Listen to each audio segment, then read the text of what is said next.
second lecture of the Calendar Lecture Series. It is my pleasure to introduce you my colleague and good friend, Dr. Devereux. Yeah, I was asked to write this introduction. It was very complicated because this guy did everything. So, and I know you're not here for listening to me, so I'll try to make it very short. Dr. Ferrer held a PhD in anthropology from the National University of Singapore. He served as a professor of anthropology at the University of Guam, and he also has been a visiting scholar at Palau Community College in Palau, and been a lecturer at the University of Exeter. What makes Dax such an interesting scholar is that in his work he mixes a lot of different approaches. Even though he's an anthropologist by background, he's background in anthropology, he actually is also a practitioner, and very easy to place to be. So he's a trained martial artist, and he's also well read in philosophy, art. All his works have a strong, even though sometimes hidden political ideology. So today he will talk about art, dreams, witchcraft in the Malay world, and this is his last attempt to answer what I believe to be the constant in his very diverse and very exciting academic work, which is the question asked by Spinoza and re-asked by Deleuze: what can a body do? So, without further ado, Doug. So first, I'd just like to say thank you to Kazim for the visiting fellowship, which I'm really enjoying. We're so far almost halfway through. This is still a work in progress. I'm going to read it as it is to make it very scholarly, but at the same time, I'm also going to try to present the concepts and some of the images using the PowerPoint so that you can see. So, Dreamcraft in the Malay art world is the title, and there's an abstract which is the Anthropology of Dreams, situates dreaming as the subjective foundation of culture. Further to studies of dream work and interpretation of dreams, this article introduces Dreamcraft to introduce how dreams build art worlds. A 5-year collaborative ethnography with the bomoh spirit healer in Singapore and Malaysia revealed the active role of dreams in art, making spiritual contact with entities from the ghaib, the unseen realm. Malay artists channel spiritual art with divine protection to guard against misfortune, heal injuries, entice lovers, and exorcise ghosts. Painted or sculpted in trance dreams, the healing arts may trigger a gestalt shift in recipients to see the art differently. Providing access to the unseen realm, Sufi dream art walks a fine line between divinity and witchcraft, pointing to the effects of dream experiences in the world, rather than relate how the world affects dream experience. Dreamcraft relates a mode of cultural production where dreams build art worlds. So, at his studio residence in Kuala Lumpur, fine artist Mohammed 1955 to 2007, plopped his nature series paintings along his bedroom wall.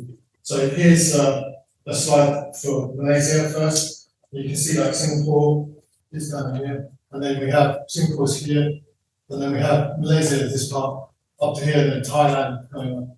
But the Malay world would include all this area from Indonesia, and then big chunks over here, including Brunei, as well as, if you take the idea of the Nusantara, it can spread from Madagascar, off the coast of Africa, all the way to Hawaii, North Pacific, and New Zealand and South Pacific. So this is a massive spread. We did well with the museums. So, but I'm talking about a case study done with this artist, Tok Din Mohammed, and this was the artwork that was on this wall. So the painting is something like a waking dream or trance. His art is designed to startle the viewer and make them dream, whether they're asleep or wide awake. Throughout the day and the night at the gallery, my gaze returns to the paintings to marvel at their change in appearance. The art felt somehow alive, like a painting in my witchy aunt's house of a figure whose omnipresent gaze seemed to track the viewer's every moment. The uncanny paintings began their slow reveal at daybreak, strange images riding from the shadows and with the gaze of the sun, literally the eye of the sky, metaphorical. Bright yellows and greens became resplendent in tropical midday heat, gradually changing hue in red-orange blaze of sunset to reveal the mysterious black symbols dancing in the light of the moon. Painted in vibrant colours atop of gnarled black branches, bougainvillea provides a stunning example of uncanny art that changes according to the light. To explore Malay dream art, this article recounts ethnographic field research with Dr. Mohammed, a fine artist, bomoh, and martial arts silat master who painted with his bare fingertips. Mohammed made a living as a power, witch doctor, medicine man, a term he mischievously translated as herbalist. Bomoh artists, of which Mohammed is an exemplar, combined aspects of silat with zikir, literally remembrance, the chant or silent in time by names of Allah, to channel mystical power, batin, dalam, from the unseen realm, which is the unpack. Their method of spontaneous painting derives from the necromantic trance dance of bomoh silat, used to channel the ancestral shapes of warriors. And this is from Rosa Rashid, an indigenous Malay anthropologist. Another, from the same volume, Malay anthropologist Wazir Karim, translates spiritual contact as menurun, or witchcraft. In the dream initiation of traditional midwives, to state, while midwifery and witchcraft reflect two frames of knowledge that are structurally opposed in ideology and morality, they exist within the same sphere of ritual and symbolic communication. Spirits are contacted through rituals and dream communications. Via dreams, spirit beings entity grant the ijazah, permission to embark upon a career as a bidan, a bomoh, a guru silat, or a pandai basic, ironwork of the daggers, or crits, and you see an example here for the Americans. Hence, Malay dream art arises from spiritual contact to bring visions from the unseen realm into quotidian reality. Bomoh artists channel inner power through dream art to startle later recipients with sound and images from the rainforest, elemental spirits, jinn, fae, and the ghosts of ancestral warriors. The healing properties of the art invoke dreams, awaken spirituality, and protect recipients against misfortune. Crafted to elicit uncanny artifacts, sooner or later, the paintings or sculptures spring to life to become active participants in the recipient's life work. Extreme emotions decimate the art. Sudden shifts occur in the recipient's perception for ghost-like apparitions to spring forth. Imagine, if you will, that the fae, very, sitting on the branch under the central pink canopy for the video, decided to intervene in human affairs. Ghost art treads a fine line between religion and sorcery, halting production, the unbidden contact with ghosts, or demons, that occurs among female Malaysian factory workers is treated as possession by Allah. So, to theorize Dreamcraft, this article proceeds through two sections. Section 1 briefly outlines the research methods and charts the inception of the concept and theories of dream work and dream learning. To ground the theory, section 2 unpacks further illustrations. In conclusion, Dreamcraft provides a new concept from which to consider dream art embedded in religion, shamanism, sorcery, and witchcraft. So the ethnographic methods, this research arises from observation, field notes, in situ jottings, photography, video, and digitally recorded in-depth interviews with Mohammed in Singapore and Malaysia. We first met in Singapore after I read a newspaper article on his martial arts practice. Given mutual interest in Silat, Sufism, and witchcraft, Mohammed and I embarked upon a shared anthropology of art. And you can see the influence of Chambush there, also Darbash and Taylor, so basically visual ecology. So graduating from Nanyang Academy of Fine Arts in 1976, Mohammed identified as an expressionist and later as an abstract expressionist influenced by Cézanne, Pollock, and Basuki. To counter illness from the level of ghosts and demons, he treated his patients with massage, herbal medicine, sacred Quranic scripture, and artfully crafted magical talisman, the Zima. Professing Sufi philosophy, Professing a Sufi philosophy of oneness, unity, love for God, nature, he made art as medicine for a sick world that turns nature into a commodity and values profit above life. Together with the artist, I photographed and filmed his art on catalogue, notifying the family of his imminent death. The news was going to come.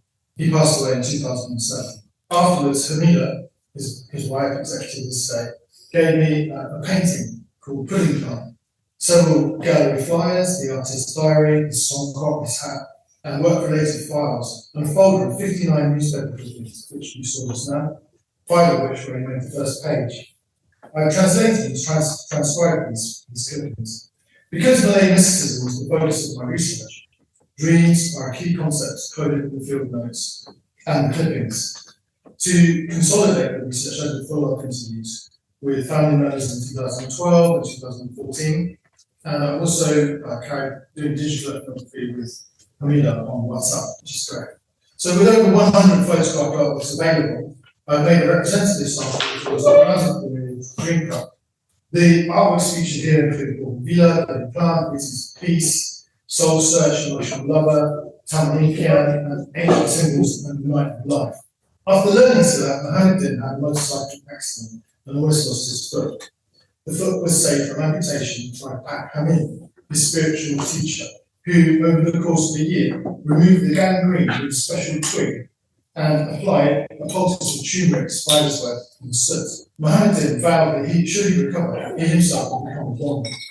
Combining Salat, art, and healing, the artist painted in a waking dream, the trance state, a spiritual contact, akin to the spontaneous bodily movement of Salat warriors in the necromantic summoning of ancestral spirits, appearing as tigers, harima, and white crocodiles. Verse 3 is the method they're using to summon spirits in the intellect. Hence, the art is made in an altered state of consciousness, to effect altered states of consciousness in recipients, and thereby promote healing. Following my earlier writing, the focus of this article is not on what dreams mean, as surreal manifestations of the unconscious or community, but what dreaming does in producing material culture.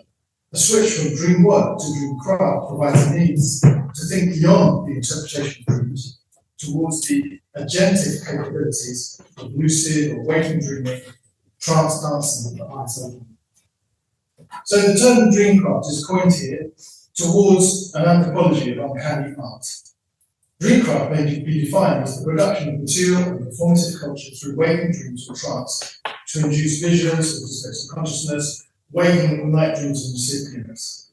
Painted or sculpted in trance dreams, Malay dream artworks are catalysts to induce visions in recipients, a notion that may help explain Paleolithic cave art, which has moved from earlier theories on sorcery and hunting magic towards explanations based in shamanism and spirituality for Jean Glos.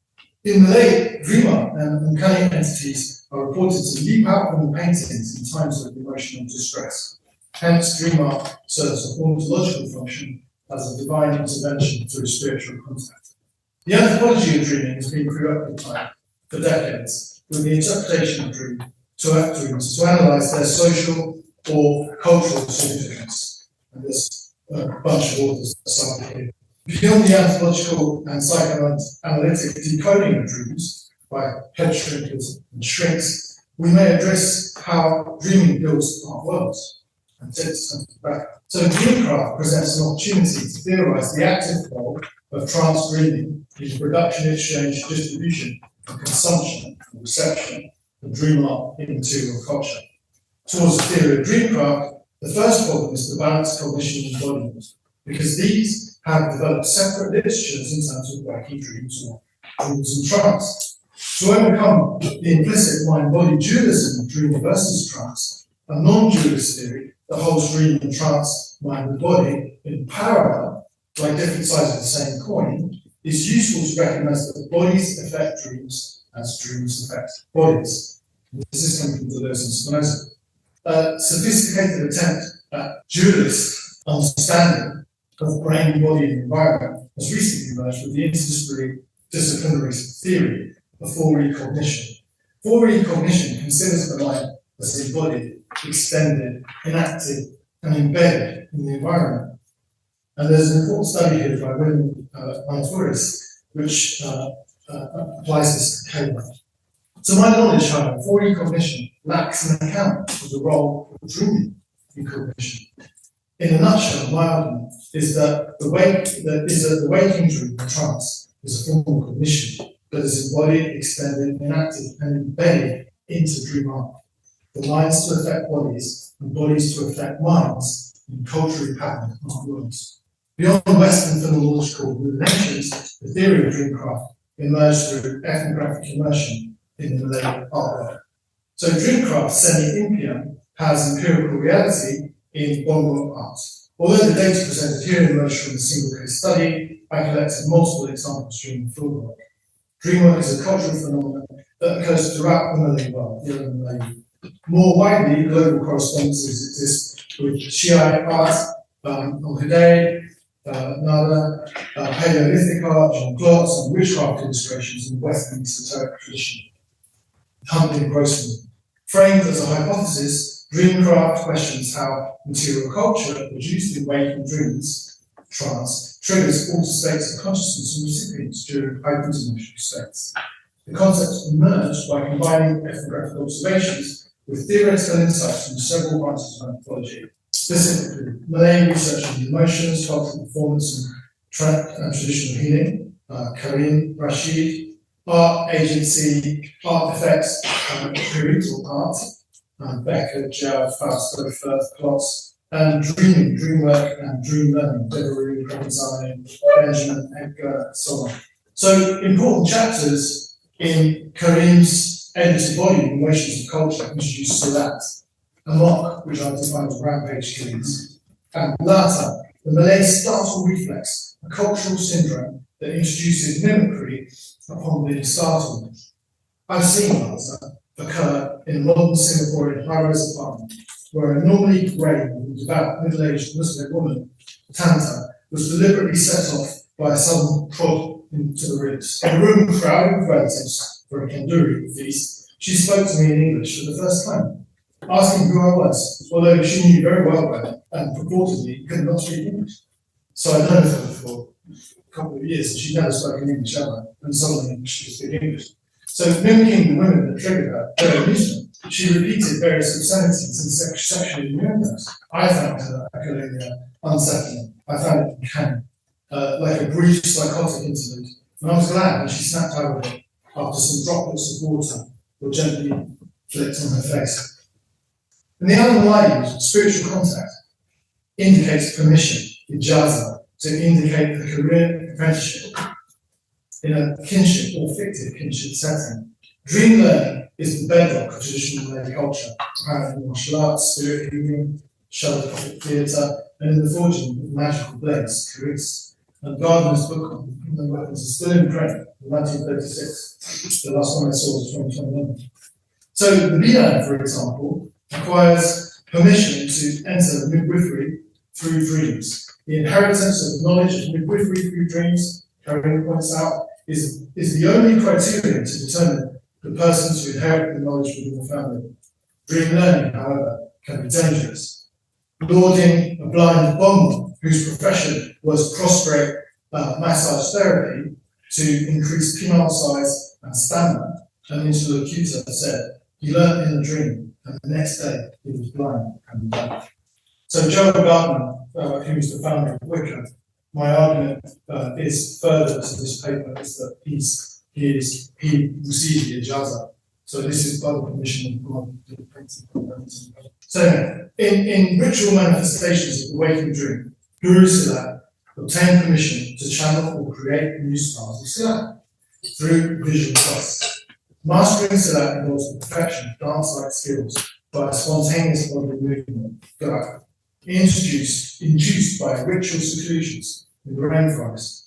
One bomoh Salat I knew lived for 40 days in a cave behind a waterfall to develop his Thai style. Mohammedan spent 6 days submerged in a well. Another bomoh Salat lay in an open grave for 3 nights to summon his spirit familiar, Nariman.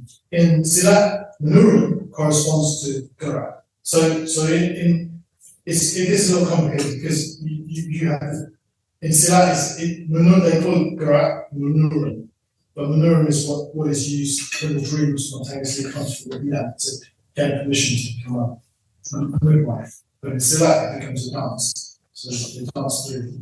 So one world. So in Silat, the menurun corresponds to the ghaib. A waking dream or trance dance is spontaneous bodily movements to summon or saru, power from the animal, elemental, and ancestral warrior spirits. Trance dance summons into the performer's body the souls of ancestral warriors, Hamtwa or Hamjabat, tiger or white crocodile spirits, and the shadow warrior, and the So Islam is a monotheistic religion that prohibits spiritual possession. The Qur'an is hostile to witchcraft. Losing control through alcohol, drugs, or trance is forbidden. Haram, or sinful, sure. After the revelations of the Prophet Muhammad, the sole remaining doorway to prophecy is through dreams. Whether such dreams mark witchcraft or divinity is a matter of perspective. Therefore, the iteration of pre-Islamic, Malay, Maragasy, indigenous, original, Hindu, and tantric cultural forms is controversial. That Karim calls spiritual concept of dream and witchcraft might reflect the conservative Islamic fold that rose to prominence in Southeast Asia after the 1979 Iranian Revolution. In Malaysia, the question of whether supernatural warrior ability constitutes witchcraft or sorcery is hotly contested. You can see Maruf Shamsuddin. In discussing Malay magic over the course of the century from Skeet, authors have referred to shamanism, the term Benjamin challenged with mediumship. However, where I live in Devon, England, there's a spiritualist church over the road from there that has medium nights every Wednesday. The mediums call upon the congregation to say things like, I'm feeling pain in my legs, it's coming through. Does anyone relate? Anyone got pain in their legs? The English medium's display of contacting spirits looks nothing like the dance necromancy of Silat to some ancestral warriors. The terms shamanism, sorcery, witchcraft, mysticism, magic, mediumship, and folk religion do scant justice to what is essentially an embodied practice, an extension of trance dreams embedded into the cultural world and enacted in Burmese Christdance, Kudakipan, the whole course dance you see in Indonesia. Silat, the training of the bomoh and the bina. Turning out trance dancing and the spirit possessions of Malay women to hold factory production by a bomoh is called to, where bomoh is called to boast of evil spirits. So, in my view, the scholarly debate over spiritual classifications to call a practitioner shaman, sorcerer, medium, witch doctor, magician, Sufi, bomoh, Qur'an, dukun, cyber, or sheikh is less interesting than the mechanism of Dreamcraft, the making of culture through dreams. So this is what it all happened. So gaining access to the Malay artwork by learning Silat for a decade, I catalogued Mohammed's artworks. I employed Mohammed's paintings and sculpture to bolster Alfred Jell's theory of art and agency against posthumous attack or value. So Ingold, however, continued the onslaught to ultimately ridicule Jell's agency as magical mind dust. Juxtaposing Ingold's phenomenology with Tausig's skepticism, my position hardened to doubt that agency could explain magical artworks. Yet, having learned Silat, I was aware of some of the incredible abilities training in martial arts can provide. Observing an old warrior white crocodile master drop to the ground like a snake, only to suddenly rise from behind his opponent.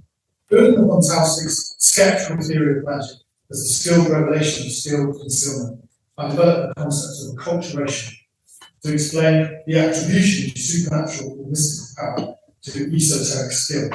Hence, the esoteric skills ritually initiated, passed down through kinship lineages or secret societies, and learned through practice of the Malay fishermen, of the bomoh, of the bidan, and the guru Silat are the result of specialized embodied knowledge that is attributed to magical ability. Yet how do I know where to catch fish? It's magic.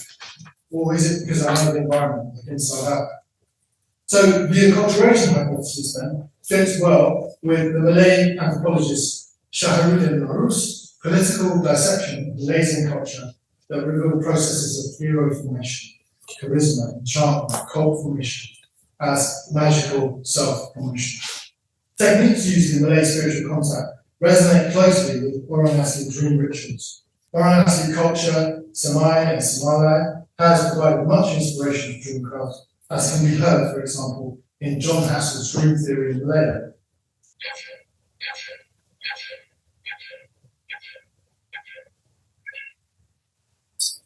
I wrote this whole article listening to this music. So Jeffrey Benjamin's Terminal Religion, it brings together 50 years of research to relate the Terminal belief that plants and animals have divisible souls, head souls, and heart souls that make contact as spirit minds in ritual dream dances. According to Benjamin, individuals enter into individual communication with their spirit guides through dreams. He continues, trancing and lucid dreaming are forms of subjectively meaningful role-playing, sometimes regarded as alter states of consciousness, in which one becomes simultaneously one's own subject and object, since one is undergoing whatever one is doing. While Benjamin makes fine points of cosmological distinction between various forms of Malay and animism, the etic notion of role-playing, I think, misses the point. Taking the dream seriously, albeit for the societal incorporation of psychotic or neurotic misfits in Devereux' theory of dream learning, but to ascend to shamanic cultural roles places a degree of agency with the dream. So the dream itself then has some kind of, what I'm arguing is the dream is the edge that's coming through these people. So hence the dream learning provides an important step beyond skepticism towards an understanding of dreams as active agents within the construction of material culture. So reformulating agency. Malay dream art possesses an uncanny ability to facilitate sudden shifts in perception in dangerous moments. In an isolated moment of suicidal depression during the COVID pandemic, I glanced at a pudding plant only to see the face of the plant standing out. So this is the pudding plant. Try as I may, this stout switch from abstract art to the ancestral warrior's visage is difficult to repeat. And to reformulate the notion of miraculous agency, marvels, previously I drew upon Spinoza's notion of potentia. I drew upon Spinoza's notion of potentia. And this was in Dreamwork, Art Worlds, and Miracles. To probe deeper into the Malay art world than healing arts and animistic, which was the previous article I did. So basically, what I'm doing is building on two articles that I've written before. One was healing arts and animistic, and the other one was Dreamwork, Art Worlds. So, and the question is to ask if agency embodied in the artworks might be better understood as potential to trigger dreams, a dynamic cultural practice that resists conservative religious doctrine frozen in the state protesters. So here I regarded a painting of a warrior in black, handing a hitan, the shadow, or the jinn hitan, said to have leapt down from a wall to rescue a princess in distress. In hindsight, however, the article insufficiently differentiated between Freud and Edgar's notion of dream work. So, problems with dream work. Whereas for Freud, dream work is a psychological mechanism in the unconscious to disguise the latent content, significance of dreams in manifest content, images, symbols. For Edgar, dream work refers to a social or cultural interpretation to ascertain whether dreams are true, godly, false, satanic, or meaningless, ego-nafs-based dreams. Turning away from individual psychological perspectives, Edgar's dream work examined how communities make sense of dreams through homeocritics. Islam is based upon the dreams of the Prophet Muhammad.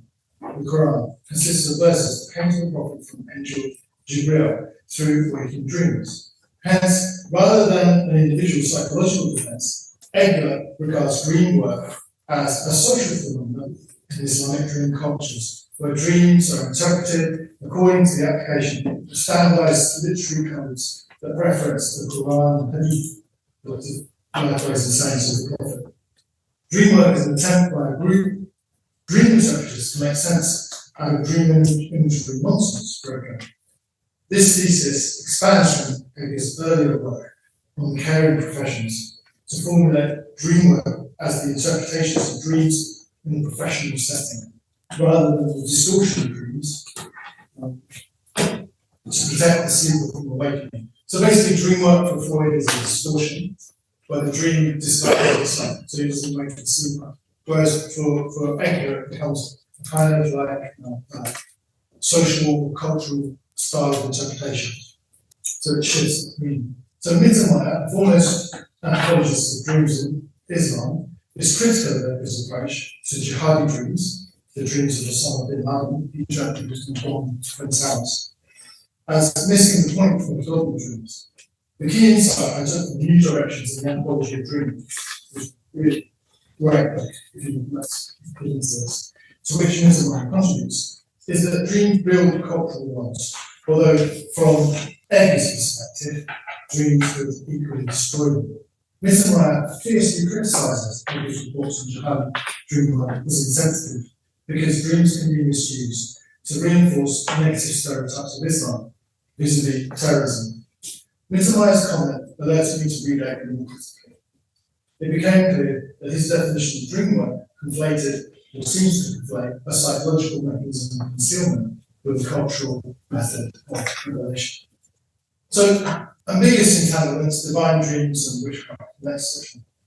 Divine dreams must be regarded in the context of a battle for the hearts and minds of Muslims between Sufi and perhaps more conservative iterations of Islam.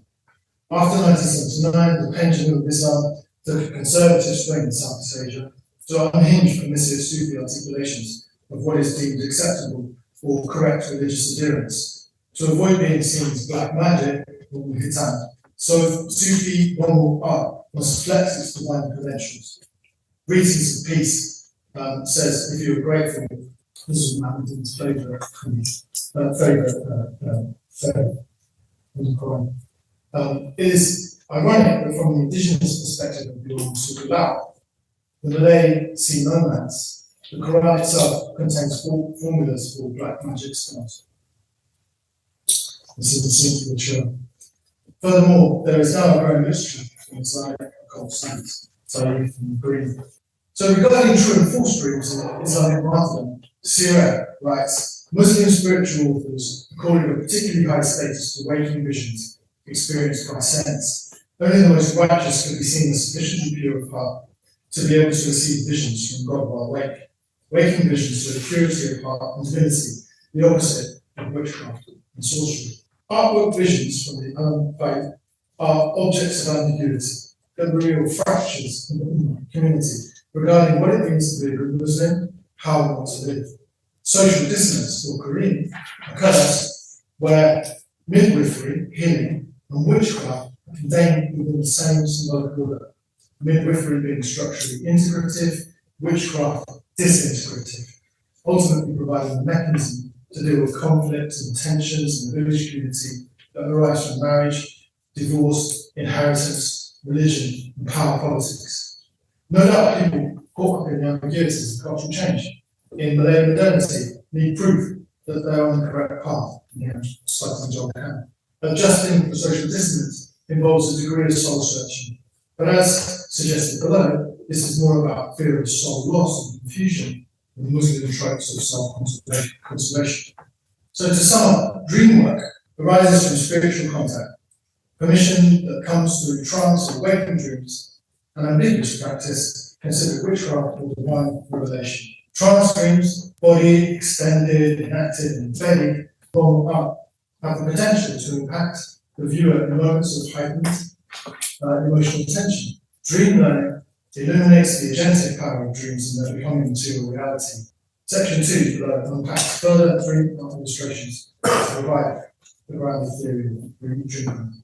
Dancing with shadows. Silat trance dance, is a performance or spiritual theatre summoning ancestral spirits to dance through the body of the host, and him reciting the teeth and other Trance dance is accomplished through spells, jumpy, and or Arabic prayer, dua, ayat, zikir. To the mind, playing Silat is to embody the shadow, the bayan. All living beings are shadows cast by higher reality. According to Muhammadin, you need to go beyond the shadow, that's beyond the light, not death, the afterlife. The ontology of shadows, reflections, echoes, and doubles is fundamental to Malay dream art. In the Malay language, the shadow is bayan, the lover sayang, a poetic coupling apparent in emotional love, which is painting here. I love this painting. It shows kind of like the arc of consciousness, which is based in this time.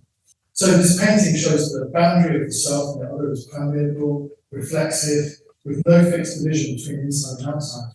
The shadow is one of the seven souls, samana, one or more of which may become detached and lost as the soul moves in dreams. Soul attachment manifests in strange happenings, misfortunate events, physical and mental illness. Driving along the highway in Malacca, a giant force slammed into the roof of my car, almost forcing it off the road. Pontianak, vampire, screamed my born companion. The constant threat of spiritual or psychological evasion, contamination, dissolution, and fragmentation is why Malay magic is so protective in nature. To protect against envy, the evil eye, the stingy, yet insatiable desire of the other. And here I'm citing Jeffrey Hughes, my colleague, So the unpack swarms with the ghostly pre-Islamic roots of Malay culture, pushed out of sight, out of mind, but not out of dreams, out of performance. The acquisition of supernatural power hinges upon dreams' permission. In Sufism, white or black magic only works with the permission of God.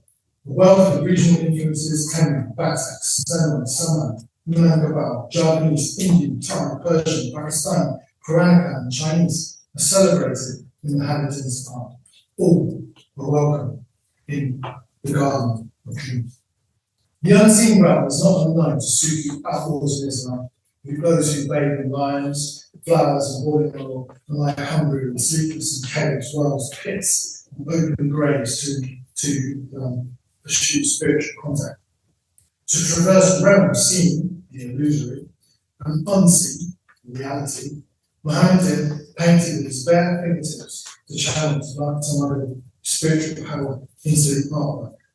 The same techniques are used by metalworkers to forge weapons, where red-hot iron is pinched to imprint the fingerprints upon the blade to achieve.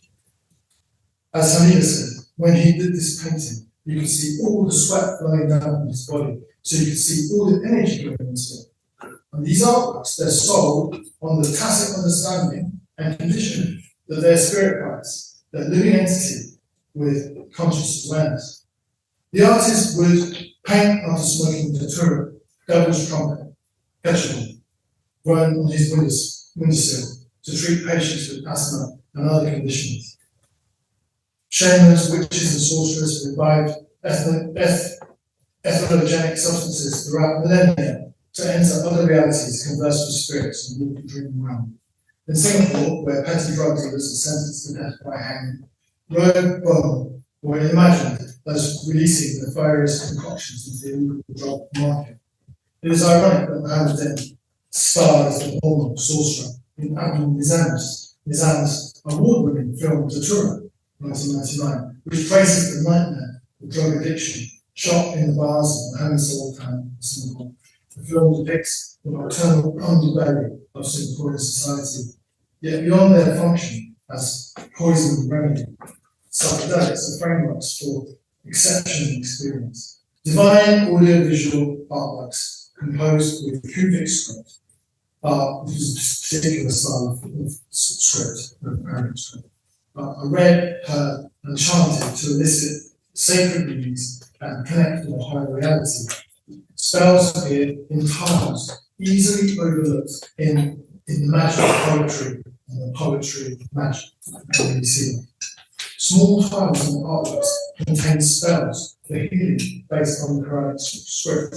Haruf, 7 letters, forms, ways, styles, modes, in which the Quran was revealed to the Prophet Muhammad by the angel Jibreel. So here, this painting is the Haruf. These are this. So esoteric cultural symbols of the netherworld abound in the artwork. Wayang Kulit, shadow puppets, are depicted in the Night of Light, which is part of the Wayang series. Shadow theatre puppets, Wayang Kulit, festoon the walls of the artist's homes. An aesthetic theory enacted in Silat and embedded in Chris extends through the artworks. The shadow, Javanese Wayang, is embodied in Silat in preparation for killing or death. Panglima Hitam, literally black commander, is the shadow warrior guardian of the Gangan, the Silat training area. From Hamdin, the shadow can be called upon to fight and may even be trusted to sleep in bed with your partner when you grow up. Mohammedan emphasized the Sufi idea of self-unification and the journey of the soul to become one with creation through death. Self-discovery, and I'm citing Mohammedan because he wrote about this. So self-discovery is necessary to overcome self-deception. Confusion is the main theme in the Wang series, where the self is entangled in self-love, ego, and mass, rather than love for God/nature, which involves the radical acceptance of one's own death. As we viewed Night of Light, then together, Mohammedan's brother Rashid explained, this is where you experience a gift of new thoughts and ideas in the middle of the night, some sort of mind revelation. When you're thinking about him, creation, he is also at the same time thinking of you. Rashid's insights draw from the Qur'an Surah Nur, where light in Arabic and Nur refers to guidance. The crucial insight is of mutual recognition of the individual and the unseen realm. The Night of Light title also reveals the artist's method, placing colours within the continuum of black and white for the painting to take on a slow reveal as it's affected by the light. Haunting and evocative, the painting envisions shadowy black figures in the unseen realm. To achieve peace is to overcome confusion through clarity of thought by thinking on creation. The healing and curative effect of bomoh art is to drive out demons and the uncanny in a domestic setting. So the art is designed to induce night dreams and waking dreams menurun in the recipient in order to heal. For the spell to take effect, there must be a shift in perception, and this is where the magic unfolds. So basically, you have this art, and one day it just shifts. You're in a state, and it just shifts, and you see something. Something magical occurs. Several years, maybe quite a few years after Mohammedan's death, in 2007, I was on Palau in 2019. I had a dream of Mohammedan, very clear dream. And he kind of spurred me on. He said, when are you going to write this up? Get it done. So this kind of pushed me to get moving on this collaborative research. And beyond the interpretation of night dreams in the cold light of day, where the dream plays second fiddle to the dream interpreter, in dream art, the dream shines forth its agent.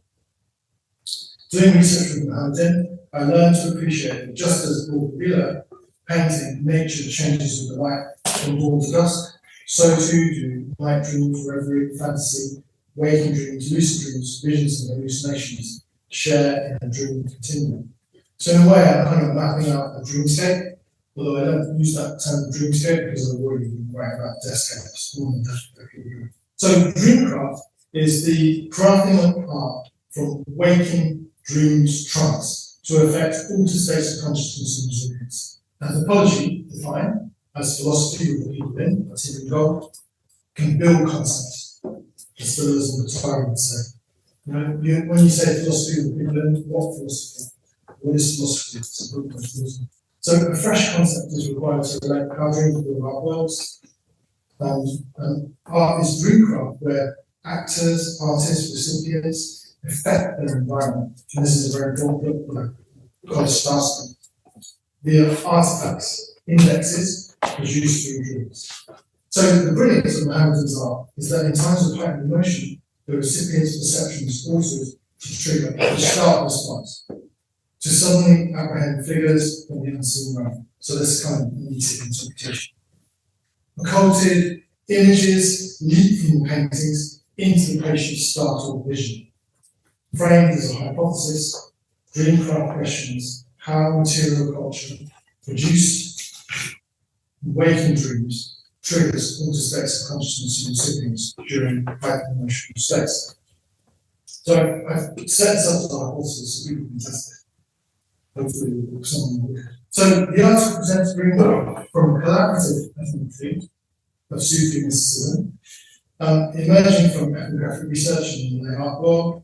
Dreamcraft provides a lens and focus on the production of material culture through dreams. Dreams in Islamic dream cultures become art through lucid or waking dreaming, vision quest through spiritual contact, and trance dance, menurun, zikir, jampi, and hallucinogenic smoke.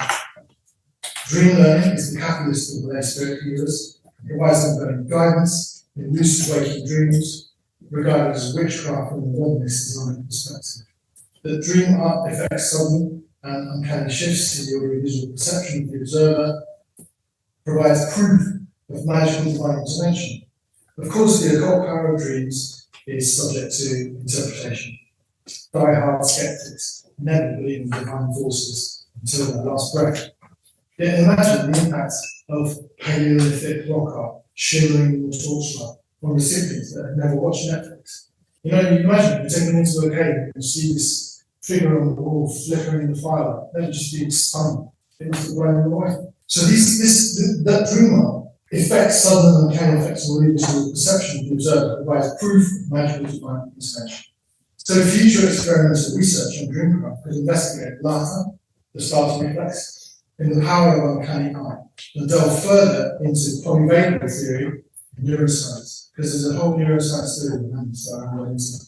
The mysteries of Parisian work art, and the efforts of archaeologists to explain prehistoric artworks through hunting magic, shamanism, spirituality are a great inspiration to the contemporary exploration of dream arts.